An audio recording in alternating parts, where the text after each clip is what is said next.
first and only dark skin activist is in the building. I hope you guys are having a fantastic Saturday. I'm here parked at Publix. I just came out of Publix. I had to buy me some blueberries here. I love my blueberries, y'all. Blueberries are like the ultimate brain food. So I try my very best to eat blueberries every single day. All right. You guys can go to my website, darkskinactivist.com, darkskinactivist.com, and make a free ebook download of my book, Darkism, 25 Ways Dark Skinned People Are Discriminated Against. I will be snacking on my blueberries while I talk to y'all. Also, make sure y'all donate. My Cash App is $Rashida Lala. That's $RASHIDALALA. $RASHIDALALA.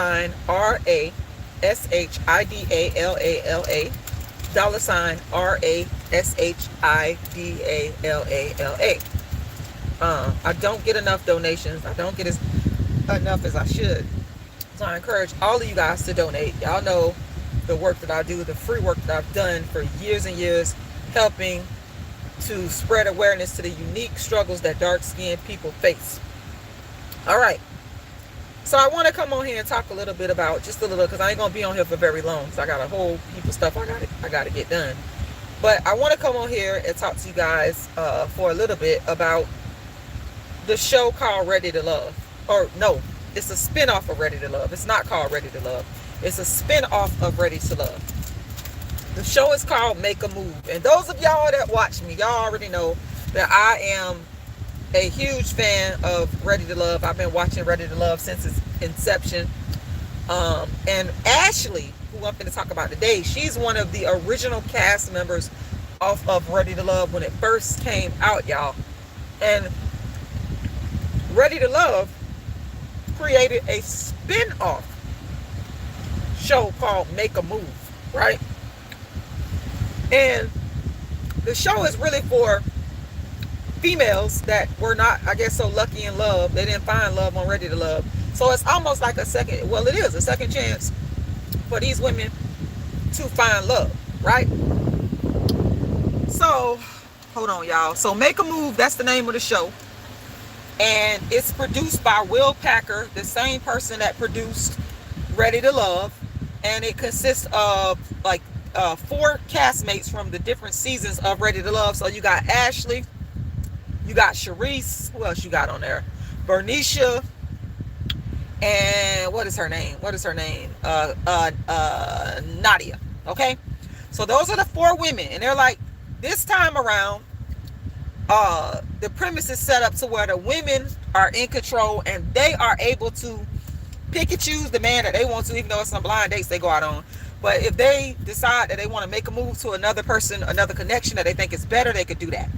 All right. So the show has been coming on for, I probably want to say, about the past 3 weeks. And it came on right after the last season of Ready to Love. All right. So you got Ashley. She's dark skinned. And everybody loves Ashley because Ashley was actually one of my favorites. She has a really, really great personality. Really nice person. You could just tell she's genuine. Ain't no fake, no filler, no BS about her. Right? So you got Ashley, she dark skinned. You got Nadia, she's dark skinned. But Nadia is a little bit, to me, she kind of like, I don't know. I don't see as much genuineness as I see with Ashley. But I don't got nothing against Nadia because I was actually rooting for Nadia on Ready to Love when they was all coming for her because they got mad because she started the so-called brown girl group or collective or whatever they was calling it. So I was actually defending her on that. But as far as genuineness, to me, I feel like Ashley is my favorite. I'm just going to say that off the top. Then you got Bernicia, she's brown skinned. And you got Sharice, who is light skinned and very mean. Sharice, to me, the way she came off, she was from the Miami season of Ready to Love. Bernicia was from, I think, Houston. Nadia was from DC. And Ashley was from Atlanta, right? So you got all these 4 women. And Sharice is the one that I have to say, I'm trying, and I know y'all gonna sit up here and say that I don't like her because she's light skinned, but y'all are lying because I love everybody. I love everybody. I love everybody. And if y'all love me, make sure y'all hit that like button. And make sure y'all make a donation. Their cash app is $ Rashida Lala. $ Rashida Lala. My voice source. $ Rashida Lala. All right. Whew. Lord have mercy. It's not necessarily about Sharice being light skinned. Sharice is just mean.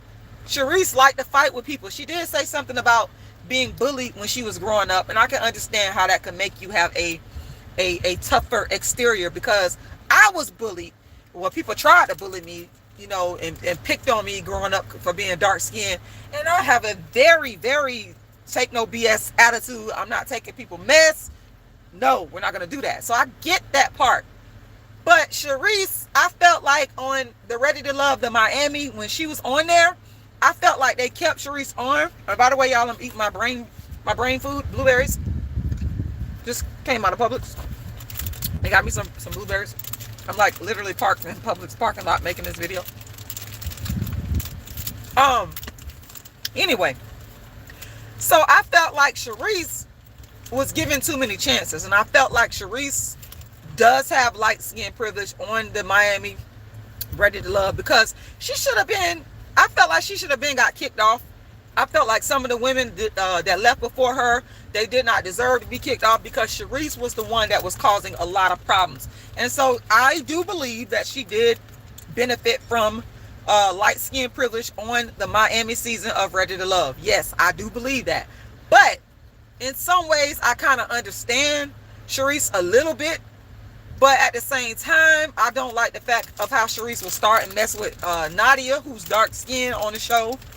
Sharice is like, she one of those people that's very, very hard to meet from what I see. This is the dark skinned activist perception. It's very hard to get along with. Anyway, but this is not about her. I was just giving y'all the premise of the show and what it's about and who's on there. All right.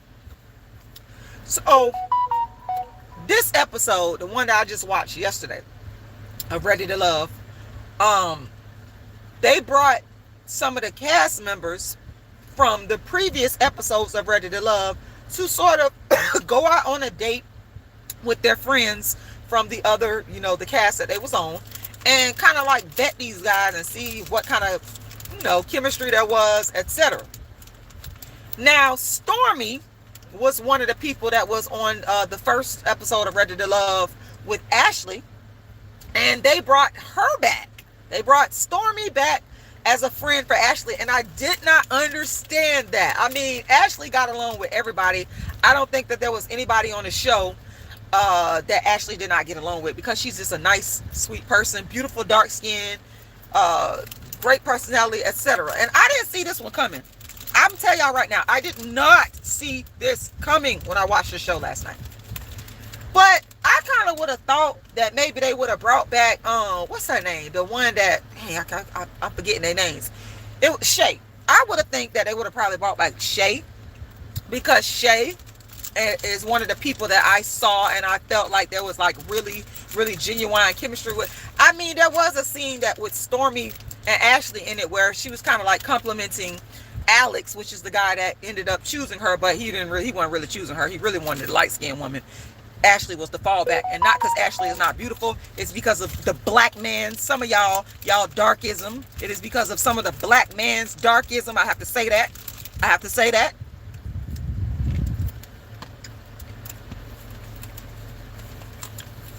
So they bring back Stormy as a friend to Ashley, and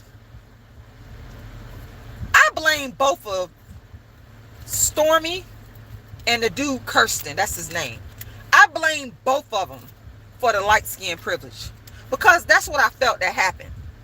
Now, Ashley and Stormy, they get ready to go out on this date to meet up with Kirsten. And me personally, because I just don't be caring, like I wouldn't have cared. I see where Ashley was coming from. I wouldn't have cared how my friend was dressed, that wouldn't have bothered me one bit, because if the dude is here for me, he gonna be here for me, and I'm not worried about you and how you look and what you. I just don't care. I mean, all my life, I have been told by people that the men that I dated and married were too good looking for me, because people are jealous. They're jealous of us dark skinned women. They're mad that a lot of us dark skinned women that's supposed to be plain and whatever, we can pull a nice looking man. And I don't worry about that, because I'm used to people being jealous and envious and hateful of me because they look at the man that I'm with who chose me, because I don't choose men. I don't choose. The men are the deciders, okay? So they look at me and they go, "Oh, he looked too good for her." So I'm used to that. So I wouldn't have gave a damn. I wouldn't have gave a damn about what this woman was dressed with, because if that man, I've had friends that came around, the guys I've dated in the past, and I can recall this stuff, and they came around dressed scantily and whatnot, and none of that helps, because if that man is into you and want to be with you, that's who he's going to want to be with. The man chooses. And I had friends that thought because they came around dressed a certain way, looking a certain way, they thought I was ugly, and they thought that my man was going to choose them, and it didn't go down like that. So I'm not intimidated by another female and how they dress and how they look. I don't care, because I'm not competing with you. And like I said, if a man is really there for you, the man is there for you. That's why I'm also saying that a lot of this is Kirsten's fault. But Stormy ain't off the hook, because while I'm not really, because Ashley made a comment about how she was, dressed, and I understand where Ashley is coming from, but that's not the reason why this is Stormy's fault as well. And I'm gonna say it's half Stormy's fault and half Kirsten's fault. So Stormy comes out. Stormy and Ashley, they come walking up, and y'all know Ashley got this bubbly personality, and Stormy, she comes and they talking. They come in, they sit down. Kirsten comes in afterwards. He comes in and he called Stormy a beautiful surprise. Okay, that's problem number one. Because a lot of this is on the man. You ain't got no business, in my mind, if, I can't control what another female does. I'm not here to try. But if you're here for me, you ain't got no business complimenting or commenting on how my friend look. We're not doing that. We're not doing. So that's strike number one. So he sits down and they talking, and they just, it's almost as if, and Ashley said this, it's almost as if Ashley was not there. Kirsten, as beautiful and dark skinned and gorgeous and in shape as Ashley is, Kirsten was focused on the light skin. Y'all, I said Kirsten was focused on the light skin, because there are so many black men out there that unfortunately prove my point all the time that are darkest. This man is a darkest, and I said the first time she went out on a date with him, she should have got rid of him. She should have got rid of him, because it was very clear that this man, he's not there for Ashley. He's there to be on TV or whatever it is he's trying to do, but he was not there for Ashley. So he proved this. So he starts talking to Stormy. He's talking to Stormy, light-skinned Stormy, light-skinned Stormy, light-skinned Stormy, because he was blinded by the light skin. Because Stormy she's average. She doesn't look better than Ashley to me, and I ain't saying that because she light-skinned.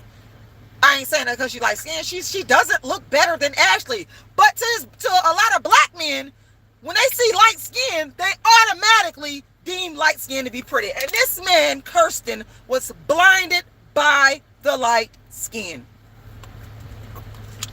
Because Stormy is average. Stormy is not that, she's not like drop dead gorgeous. Now, Shay, y'all remember Shay? Shay's drop dead gorgeous. Tiffany, light skin, drop dead gorgeous. Stormy is not drop dead gorgeous like that. So that's how I know that Kirsten was blinded by the light skin. And he started talking to her as if both of them, I'm gonna hold both of them accountable.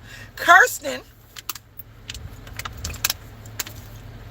and Stormy started talking to each other like Ashley was not even in the building. And Ashley, the whole reason why Kirsten was supposed to be there, Ashley, the whole reason why Stormy was supposed to be there. But I told y'all before, the dark-skinned activist done told y'all before, I done told y'all this plenty of times, that when a black man is presented with the choice between a light skin and a dark skin, even if the light skinned woman doesn't look better than the dark skinned woman, the black man tends to choose the light skin. And that is exactly what happened. That is exactly what happened. This done happened to me more times than I can count. I already done told y'all about that. I told y'all about that before. If you was really listening, I told y'all about how growing up, how these black dudes chose ugly, mediocre, light-skinned females over me, and they did not look better than me at all. I don't give a damn what y'all say. I don't care what nobody say. They did not look better. They did not physically look better than me. Okay, they did not physically. They facially, body-wise, teeth-wise, whatever you want. They did not look better than me. They did not. But these darkest black men chose them over me. Exactly what happened to Ashley. And the thing is, some of these light-skinned females, not all, they sit in their light-skinned privilege. They get comfortable with it. Because Stormy was not sitting. If she was a real friend, and if she really cared about Ashley, because Ashley got up and walked away, and I don't blame her. I wouldn't even say it until I would got up and walk. I would act like they don't even exist, like you're air, and I can't see you. I know you there, but I'm going about my day. If Stormy was Ashley's real friend, y'all, she would have put Kirsten in check. But instead, she was there commenting on he don't look his age, and she was all engaged in the conversation. She was not. It was so clear that this light-skinned woman was sitting in her light-skinned privilege, even though she might not realize it, because she understood that this black man saw a light-skinned woman, was there for a dark-skinned woman, and was blinded and was literally choosing to give his attention to her. She understood that. You can't convince me that she didn't. Okay? And she chose not to check him. Oh, I can't stand a female, light skin, dark skin, pink skin, white skin, that if a man who is dating or married to their friend, if that man starts flirting with them, I can't stand a female that won't put that man in check. Because I done it before. I done had guys that were married hit on me, and I let them know, we're not going there. Okay? Because I'm territorial. I'm very territorial. Okay? I don't need to go behind you and have your sloppy seconds. I'm not interested in nobody else's man. Call me black, call me ugly, call me nappy-headed, call me whatever you want. But you know what? I ain't never had no problem getting no man. I can get my own man. So it's an insult to me when a man that I know is in a relationship is trying to come for me like that. We're not. I shut it down quick. We're not doing that. We're done. Stormy, on the other hand,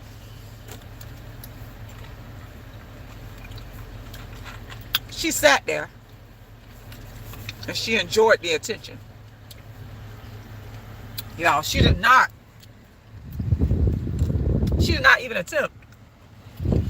She did not even attempt to put this man in place. She had this indifferent look on her face, like she did not care. She did not care about Ashley. She did not care about Ashley's feelings. And when they was doing like the sit down, when they came back with the host Tamika to tell Tamika how their dates went, Stormy was not even there. That speaks volumes to me. And yeah, it could have been for another reason and whatnot. But the whole thing is this. The whole thing is this. She knew that she was in the wrong.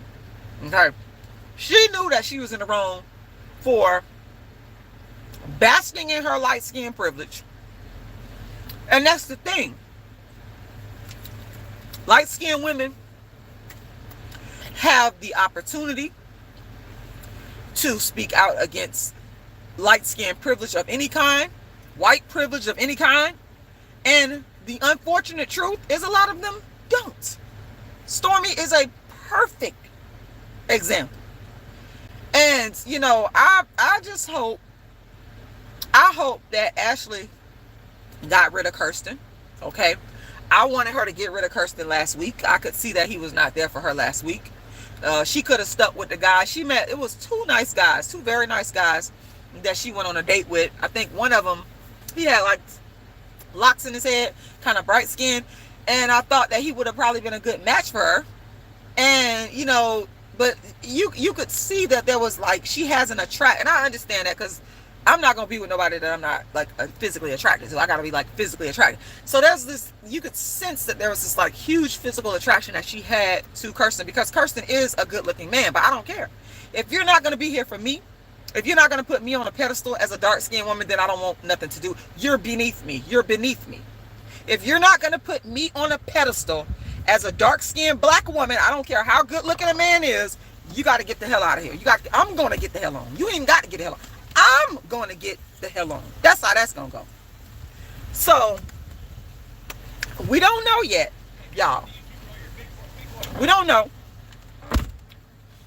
We don't know if Ashley got rid of Kirsten. But I am praying that Ashley got rid of Kirsten, because that man ain't right. He is a darkest.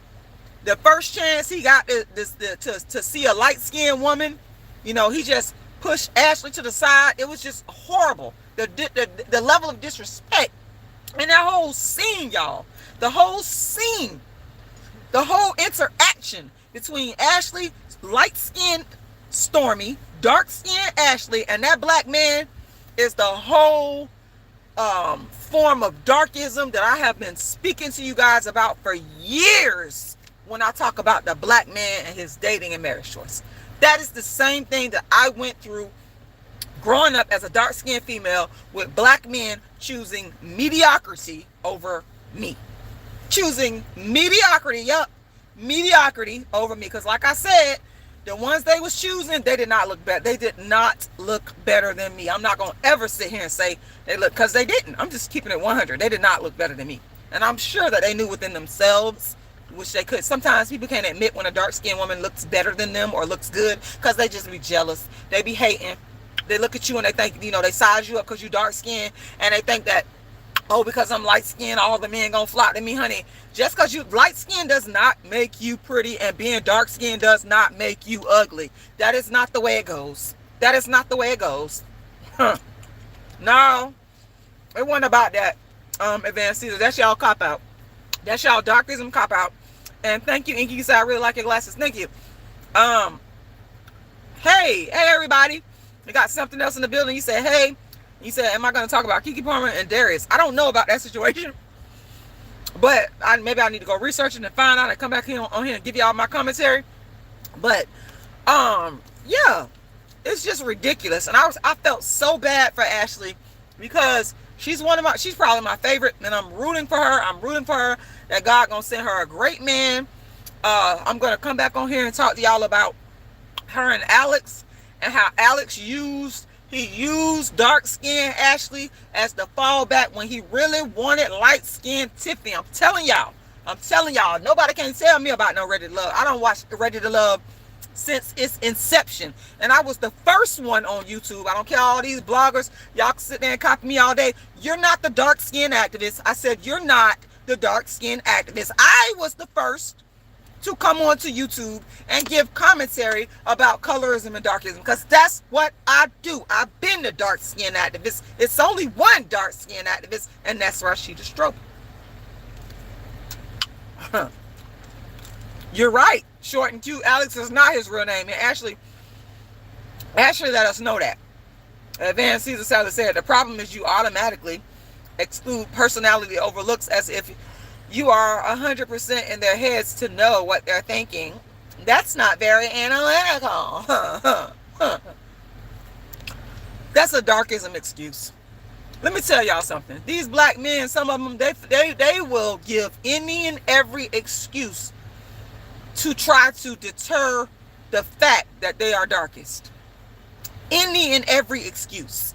They love, the main excuse that they love to give for dark, why they don't choose dark skinned women is the attitude. They lie on us.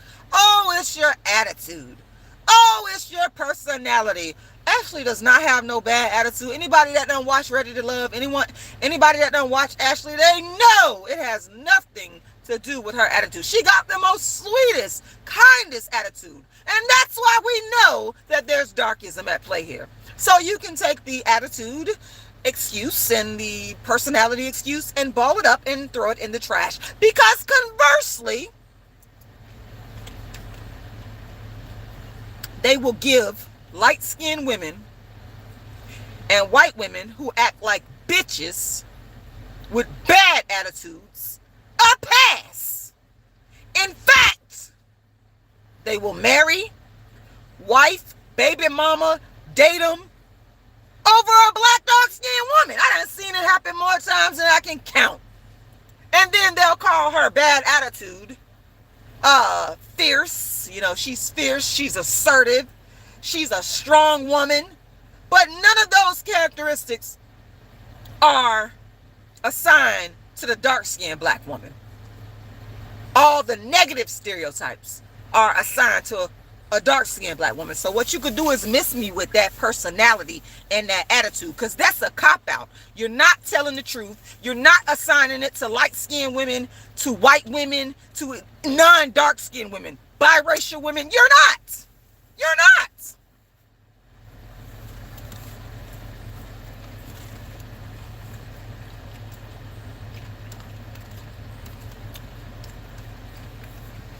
Anyway, y'all, that is my commentary. The website is darkskinactivist.com. darkskinactivist.com. Download a free ebook copy of my book entitled Darkism: 25 Ways Dark Skinned People Are Discriminated Against. And oh, for real, something else, I'm going to look into this. My Cash App, please go and make a donation. Everybody that's watching, please go and donate. My Cash App is, sorry y'all, I'm eating these blueberries, and if I get something stuck between my beautiful white teeth, so be it. Anyway, the Cash App is $RASHIDA'Lala, $RASHIDA'Lala. Once again, that's $RASHIDA'Lala. And y'all can find my Cash App in the description to this live. Y'all can find my GoFundMe in the description to this live. So please don't just sit here and watch me and enjoy the commentary. Please go and make a donation. I do not get nowhere near the level of donations that I need and deserve. So once again, I ask you all to donate. Once again, that Cash App is $RASHIDA'Lala, $RASHIDA'Lala, and that's $RASHIDALALA, $RASHIDALALA. Once again, $RASHIDALALA. I want to thank y'all for watching. I hope y'all have a wonderful Saturday, and I will talk to you guys again soon.